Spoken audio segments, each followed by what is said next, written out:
pukul 17 waktu Indonesia Barat. Soal perjuangan ke pusat, apapun yang diminta oleh pemerintah Aceh, Delon sebagai wakil Aceh siap memperjuangkan. Saatnya kita dengarkan dan kita saksikan Lintas 17. Informasi aktual dari seluruh penjuru Aceh. Kejaksaan Tinggi Aceh menuntut 40 orang bandar narkoba dengan ancaman hukuman mati. Kabupaten Aceh Singkil Provinsi Aceh dengan menyediakan anggaran sebesar 25 miliar rupiah. Inilah Lintas 17 bersama Korwil 17 Banda Aceh.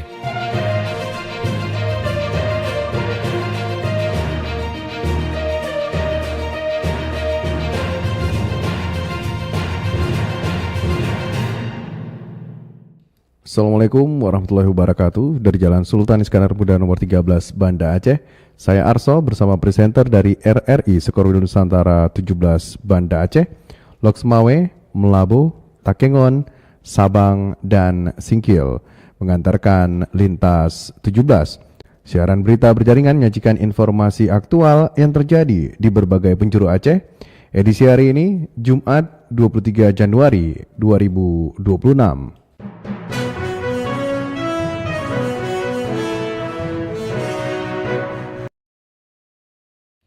Berita utama yang dapat Anda simak sore ini diantaranya Gubernur Aceh kembali menetapkan perpanjangan keempat status tanggap darurat bencana hidrometeorologi Aceh selama 7 hari.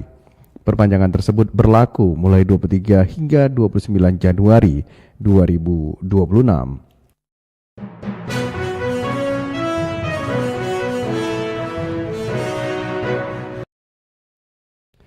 Siaran berita berjaringan ini dapat juga Anda akses melalui RRI Digital serta turut disiarkan Radio Muna FM Sublu Salam, Merdu FM Pidijaya, Radio Sapa FM Suara Bujang Salim Loksbawe, Radio Asalam Uin Araniri Darussalam Banda Aceh, Radio Suara Sabang, Radio Mutiara FM PD, Radio Cempala Kuneng Aceh Timur, Radio Suluh Tamiang serta dirile RRI Radio Rimbaraya.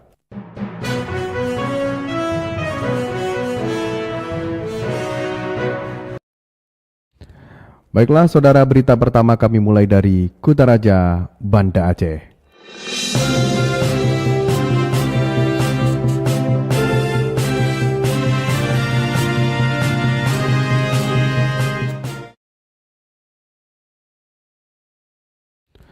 Gubernur Aceh kembali menetapkan perpanjangan keempat status tanggap darurat bencana hidrometeorologi Aceh selama 7 hari. Perpanjangan tersebut berlaku mulai 23 hingga 29 Januari 2026. Selengkapnya dilaporkan Cindy Novita. Gubernur Aceh Muzakir Manaf kembali menetapkan perpanjangan keempat status tanggap darurat bencana hidrometeorologi Aceh selama 7 hari. Perpanjangan tersebut berlaku mulai 23 hingga 29 Januari 2026. Keputusan tersebut disampaikan Gubernur Mualim dalam rapat perpanjangan keempat status tanggap darurat bencana hidrometeorologi Aceh yang digelar secara virtual di ruang rapat Posko Tanggap Darurat Bencana Banjir dan Longsor Aceh, Kantor Gubernur Aceh, Kamis malam. Perpanjangan keempat status tanggap darurat bencana hidrometeorologi Aceh tahun 2026 selama 7 hari. Dalam arahannya, Mualim menjelaskan bahwa perpanjangan status tanggap darurat dilakukan berdasarkan hasil koordinasi dengan pemerintah pusat serta surat rekomendasi Menteri Dalam Negeri Republik Indonesia tertanggal 21 Januari 2026 tentang perpanjangan status tanggap darurat bencana di Provinsi Aceh. Perpanjangan ini diputuskan dengan mempertimbangkan kondisi penanggulangan bencana di lapangan serta sebaran korban terdampak yang penanganannya belum sepenuhnya tuntas. Gubernur menegaskan perpanjangan ini bertujuan untuk memastikan pembersihan lingkungan, distribusi bantuan logistik, pelayanan kesehatan, serta perbaikan akses masyarakat dapat dilakukan secara lebih cepat, merata, dan terkoordinasi, termasuk menjangkau gampung-gampung terdampak yang sulit diakses. Dari Banda Aceh, Cindy Novita melaporkan. Optimalisasi pangan lokal dan percepatan pembangunan dapur SPPG wilayah 3T menjadi prioritas Badan Gizi Nasional atau BGN Aceh di tahun 2026. Selengkapnya dilaporkan Tisi Maulidia Putri. Kepala Regional Badan Gizi Nasional BKN Aceh Mustafa Kamal memastikan Satuan Pelayanan Pemenuhan Gizi SPPG Kabupaten Kota menggunakan bahan pangan lokal dalam penyediaan makan bergizi gratis MBG. Kebijakan ini merupakan instruksi dari BGN Pusat untuk memastikan gizi seimbang sekaligus menggerakkan ekonomi daerah. Selain memaksimalkan pangan lokal, BKN Aceh di tahun 2026 turut fokus pada percepatan pembangunan dapur SPPG di wilayah tertinggal, terdepan dan terluar 3T. Adapun sampai dengan saat ini terdapat 553 satuan pelayanan pemenuhan gizi SPPG telah terverifikasi dan beroperasi di 23 kabupaten kota. Mustafa menegaskan seluruh dapur memenuhi standar kebersihan, keamanan dan kehalalan sehingga makanan yang disajikan berkualitas tinggi, gizi seimbang dan dapat berkontribusi terhadap peningkatan kualitas sumber daya manusia SDM, penurunan stunting serta mendukung pendidikan dan ekonomi lokal. Selain daripada percepatan pembangunan dapur SPPG, juga menjamin tersedianya suplai bahan baku. Kita belajar dari pengalaman di mana dalam kondisi keadaan darurat, kita juga butuh stok bahan baku yang memadai, maka mungkin ini sudah waktunya untuk dipersiapkan. Dan di tahun 2026 ini kita lebih fokus kepada bagaimana menyiapkan bahan baku lokal, sehingga ini dapat diberdayakan dan ditingkatkan dalam proses pelayanan ke depan. Sebelumnya, Sekretaris Daerah Sekda Aceh M. Nasir menyampaikan pentingnya optimalisasi belanja bahan baku lokal, bukan justru bergantung pada pasokan dari luar provinsi. Memanfaatkan bahan baku lokal dalam pelaksanaan program MBG dapat membantu menggerakkan perekonomian Aceh. Dari Banda Aceh, Tisi Melidia Putri melaporkan. Meskipun harga emas di Banda Aceh terus naik, minat beli masyarakat tetap tinggi. Selengkapnya dilaporkan Sadli. Harga emas di Kota Banda Aceh sempat mengalami penurunan sekitar 100.000 per mayam pada Kamis 22 Januari 2026 bila dibandingkan hari sebelumnya. Meski demikian, minat beli masyarakat tetap tinggi karena emas masih dipandang sebagai instrumen investasi yang aman dan menjanjikan. Pedagang toko emas Itali Pasar Aceh M. Dafa Farah Sabira mengatakan harga emas pada Kamis 22 Januari 2026 dijual di kisaran harga 8.550.000 per manyam tanpa ongkos pembuatan. Sementara emas dengan ongkos pembuatan dijual sekitar 8.650.000 per manyam. Menurut Dafa, pergerakan harga emas ke depan sangat dipengaruhi oleh dinamika politik global, khususnya kebijakan Amerika Serikat. Dafa menjelaskan meski harga sempat melemah, aktivitas transaksi emas di Banda Aceh masih didominasi pembeli. Dafa mengungkapkan sekitar 90% masyarakat memilih membeli emas, sementara hanya 10% yang menjual. Emas hari ini kita perjualbelikan di angka 8.550.000 per mayam termasuk ongkos pembuatan. Kalau dengan ongkos pembuatan berkisar 8.650.000 sudah termasuk ongkos pembuatan. Jadi harga emas dari kemarin ada mengalami penurunan berkisar 100.000 dari tanggal 21 Januari ke tanggal 22 Januari. Lebih lanjut, Dafa menambahkan, selain emas perhiasan, emas batangan juga menunjukkan harga tinggi. Untuk emas batangan antam, harga saat ini berada di kisaran 3.150.000 per gram. Tingginya harga tersebut disebabkan kelangkaan stok di pasaran. Dafa menilai tingginya minat beli emas saat ini mencerminkan kepercayaan masyarakat bahwa harga emas dalam jangka panjang akan terus meningkat dan emas sangat aman untuk investasi jangka panjang. Demikian Sadli melaporkan. Dari Kuta Raja Banda Aceh, lintas 17 menuju Samudra Pasai, Aceh Utara.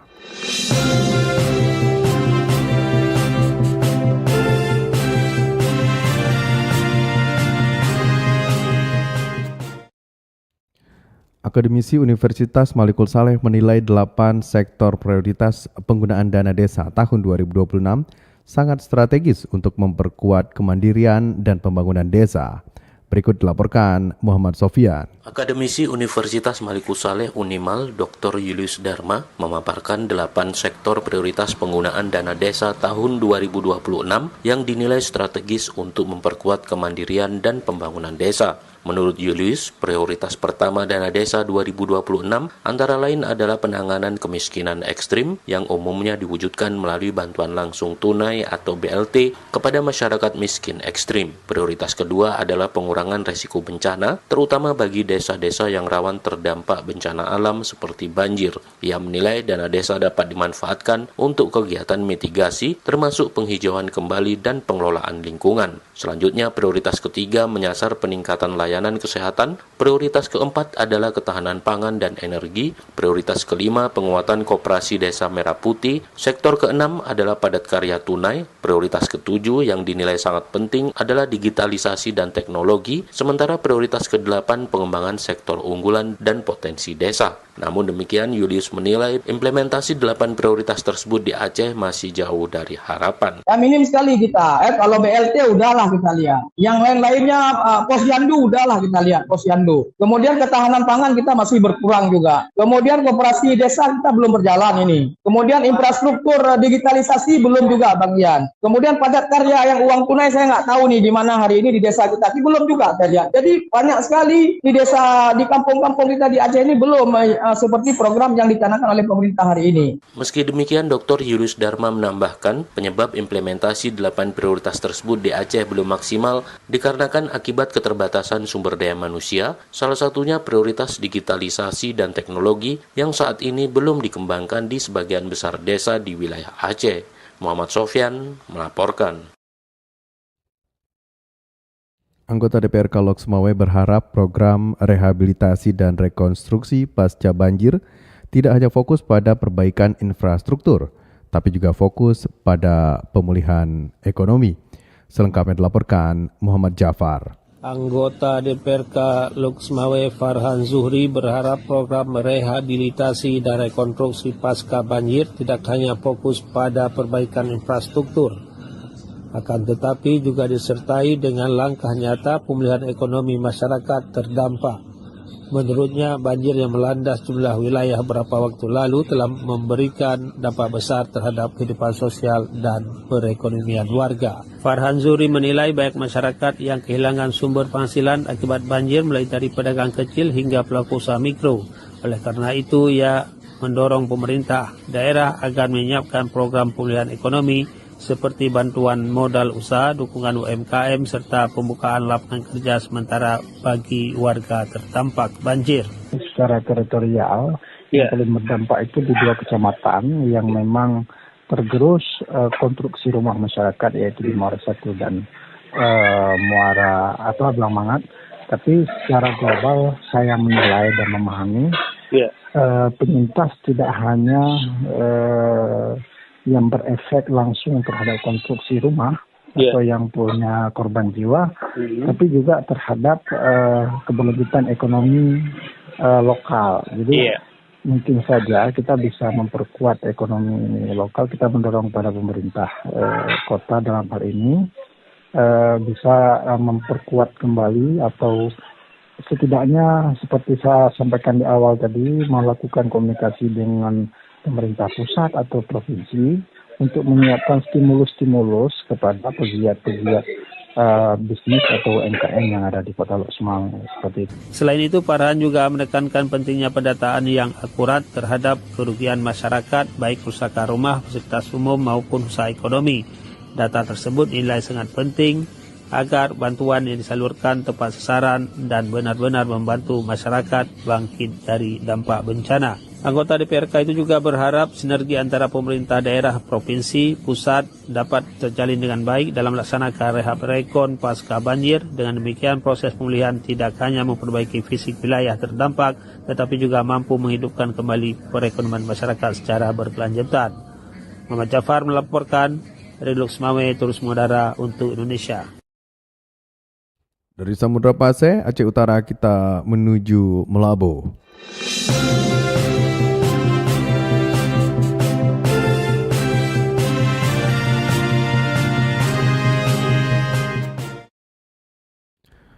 PT Potensi Bumi Sakti atau PBS mulai mendorong petani karet untuk menjual hasil produksi langsung ke pabrik. Selengkapnya dilaporkan Irham Syah. Keberadaan pabrik pengolahan karet di Aceh Barat mulai mendorong petani menjual produksinya langsung ke daerah sendiri setelah sebelumnya lebih banyak dipasarkan ke Medan, Sumatera Utara. External Relation Manager PT Pabrik Bumi Sakti Aceh Barat, Insinyur Bambang Sebastiar, mengatakan saat ini petani karet di Aceh Barat secara bertahap sudah mulai mengirimkan bahan baku ke pabrik, meski pada awalnya masih ada keraguan. Tapi alhamdulillah sekarang sudah mulai berdatangan, sudah mulai dikirim produksi karet dari Aceh Barat.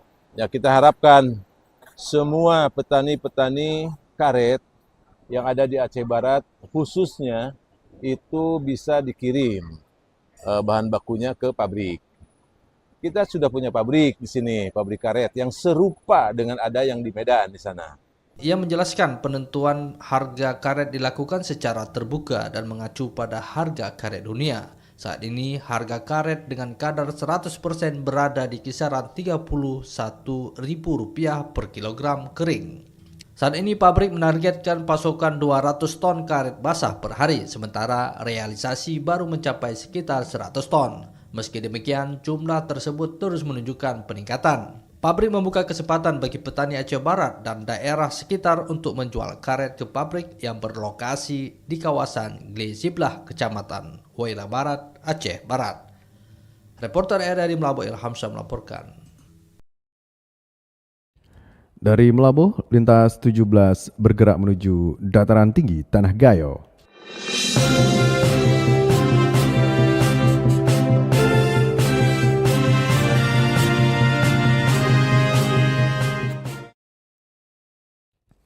TNI Zeni Angkatan Darat bantu 3 unit alat berat ekskavator untuk membantu pemulihan akses di Kabupaten Gayo Lues. Selengkapnya dilaporkan Alfi Sahrin.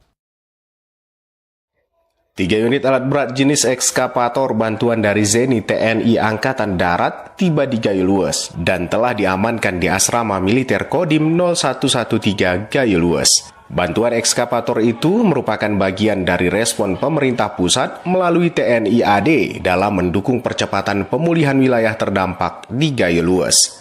Dandim 0113 Letkol Arm Frandesiavan Eka Saputra menyampaikan bantuan alat tersebut diperuntukkan membantu percepatan pembersihan dan perbaikan akses vital masyarakat, khususnya wilayah yang masih sulit dijangkau. Ketiga unit ekskavator ditempatkan sementara di Asmil Kodim 0113 guna memudahkan pengamanan, pemeriksaan teknis, serta persiapan pergeseran ke lokasi-lokasi prioritas penanganan. Dandi menegaskan alat berat perdana akan digerakkan ke Kecamatan Pining karena menjadi salah satu wilayah terdampak bencana paling parah. Hingga saat ini masih terdapat akses jalan yang tertutup material longsor sehingga menghambat mobilitas masyarakat. Lebih lanjut, Dandi menegaskan sinergi antara TNI, pemerintah daerah, dan instansi terkait akan terus diperkuat agar proses rehabilitasi dan rekonstruksi pasca bencana dapat berjalan dengan cepat, efektif, dan tepat sasaran. Alfi Sahrin, RRI Takengon, melaporkan. Tanah amblas yang terjadi di Kecamatan Ketol, Kabupaten Aceh Tengah kini terus meluas. Jalan yang berada di lokasi tersebut kini telah ditutup. Selengkapnya dilaporkan Fitra Jayadi. Fenomena tanah amblas yang terjadi di Kampung Pondok Balik, Kecamatan Ketol, Kabupaten Aceh Tengah terus meluas, bahkan jalan yang berada di lokasi tersebut tidak boleh lagi dilalui kendaraan. Pantauan lokasi menunjukkan tanah yang terkikis sudah mendekati jalan yang menghubungkan Simpang Balik Belang Mancung, sehingga dikhawatirkan dapat membahayakan pengendara yang melintas. Kepala Bidang Geologi dan Air Tanah Dinas Energi dan Sumber Daya Mineral Aceh, Ikhlas, mengatakan longsoran terjadi sejak 2011 dari sebelumnya seluas 7.000 meter, pada tahun 2022 menjadi 23.000 meter dan kini terus bertambah. Adapun faktor penyebab dari kejadian tersebut adalah kondisi tanah yang labil ditambah dengan guyuran air hujan, adanya aliran air di dalam jurang, hingga pergerakan tanah akibat aktivitas gempa bumi. Lubang ini terjadi secara perlahan-lahan sejak 2011 akibat hujan, akibat materialnya pasir, ya, tuf vulkanik, sehingga pelan-pelan tiap tahun dia akan terus berkembang. Sinkhole juga, tapi bukan sinkhole akibat batu kapur, ya, penurunan oleh batu kapur yang terjadi karena larutan batu gamping dan digerus. Kalau ini digerus karena air, dan juga bisa jadi pemicunya gempa bumi akan mempercepat proses penurunan tanah di daerah ini. Ikhlas menambahkan tanah amblas di Aceh Tengah berbeda dengan fenomena sinkhole yang terjadi di 50 kota Sumatera Barat yang disebabkan oleh runtuhnya batu gamping di bawah permukaan tanah. Sementara itu bagi masyarakat yang akan melintas Jalan Simpang Balik Belang Mancung dapat melewati jalur alternatif dengan melintasi areal perkebunan warga. Jalan utama yang digunakan saat ini sebenarnya juga merupakan jalur alternatif yang telah dipermanenkan setelah jalan utama juga telah putus beberapa tahun lalu akibat tanah amblas tersebut. Pitra Jayadi, RRI Takengon, melaporkan. Anda sedang mendengarkan Lintas 17 dari Korwil 17 Banda Aceh.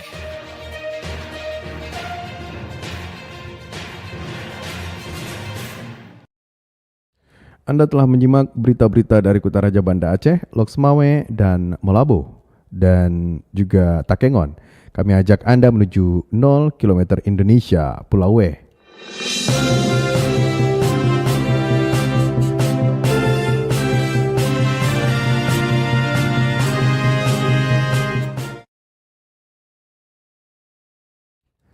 Gampung Payasenara memulai penanaman perdana sebagai langkah awal mendukung program ketahanan pangan. Kegiatan tersebut melibatkan masyarakat dan mendapat dukungan pemerintah daerah. Selengkapnya dilaporkan Diah Nofritaria. Gampung Payasenara mulai memanfaatkan lahan gampung untuk mendukung program ketahanan pangan dengan melibatkan masyarakat setempat. Langkah tersebut menjadi upaya awal penguatan sektor pangan di tingkat gampung. Kecik Gampung Payasenara, Kecamatan Sukamakmu, Kota Sabang, Azhar bin Abdul Wahab menyebut pemanfaatan lahan merupakan program yang telah lama direncanakan bersama warga. Kegiatan tersebut diharapkan mampu mendorong kemandirian pangan sekaligus meningkatkan ekonomi masyarakat. Masyarakat sangat antusias dan memang mengeluhkan, apalagi ada bantuan dari pemerintah yang dari dulu memang kami harapkan. Sehingga seluas lahan yang tersedia di sini kami sudah di BPS dan kita akan lebar dan kita upayakan biar lahan ini jadi panen dan bisa berkelanjutan. Yang kita rencanakan pertama ini 2 sampai 2,5 hektar. Tapi kebetulan bisa kita gunakan cuma paling 1 hektar.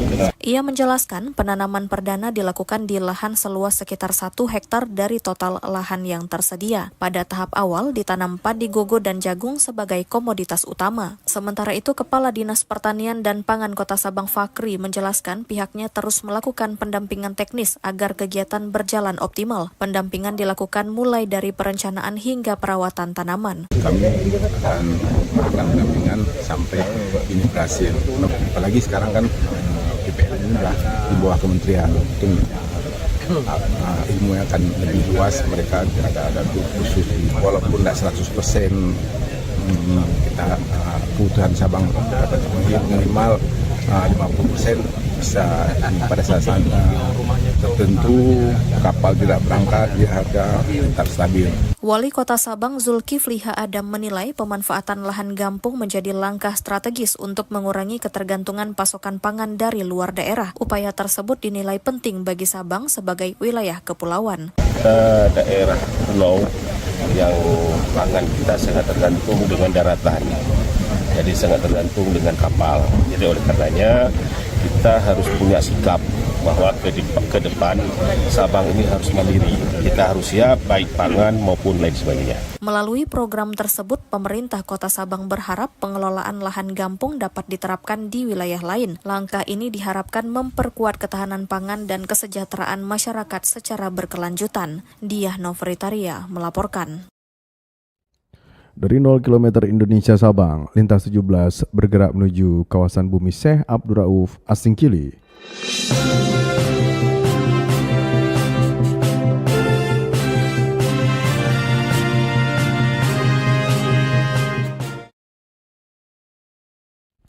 Jembatan Bele di Aceh Singkil, Aceh rampung. Warga apresiasi TNI serta sampaikan ucapan terima kasih kepada Presiden RI Prabowo Subianto karena jembatan tersebut dapat kembali mempermudah menuju ibu kota kabupaten. Informasi selengkapnya dilaporkan Salihin Barus. Pembangunan jembatan Bailey di Desa Gosong, Telaga Barat, Kecamatan Singkil Utara, Aceh Singkil rampung. Warga menyampaikan ucapan terima kasih kepada pemerintah pusat yakni khusus kepada Presiden Republik Indonesia Prabowo Subianto, serta mengapresiasi kinerja TNI dari Batalion Jeni 16 atau Yonjipur dan personel Kodim 0109 Aceh Singkil. Ucapan terima kasih tersebut disampaikan oleh salah seorang warga di Kecamatan Singkil Utara, Aceh Singkil, Budi Harjo. Ia menilai dengan adanya jembatan ini, akses yang sempat terputus saat ini kembali pulih.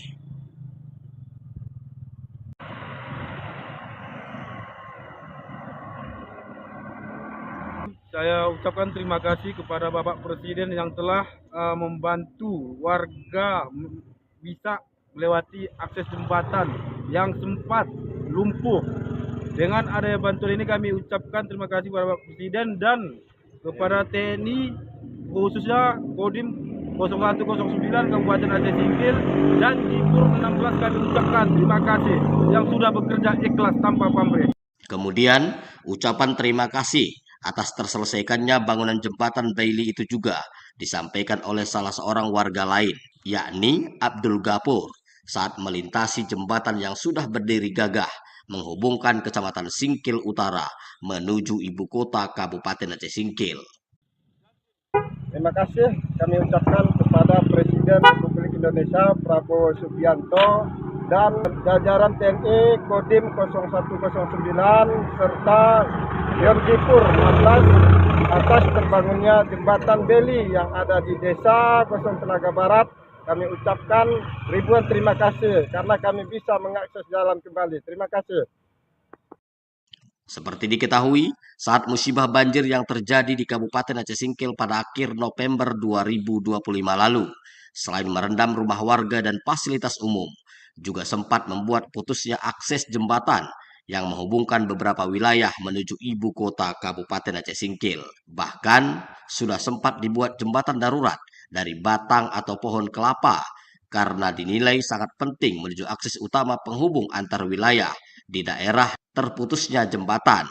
Namun, akses jembatan tersebut sebelumnya diberlakukan kendaraan yang boleh melintas melalui jembatan ini ada pembatasan berat atau tonase, terutama bagi kendaraan roda 4, yakni mobil dengan kapasitas berat sebesar 3 ton ke bawah. Akan tetapi dengan adanya jembatan ini, warga menilai akan lebih dapat meningkatkan ekonomi masyarakat setempat. Demikian Salihin Barus melaporkan.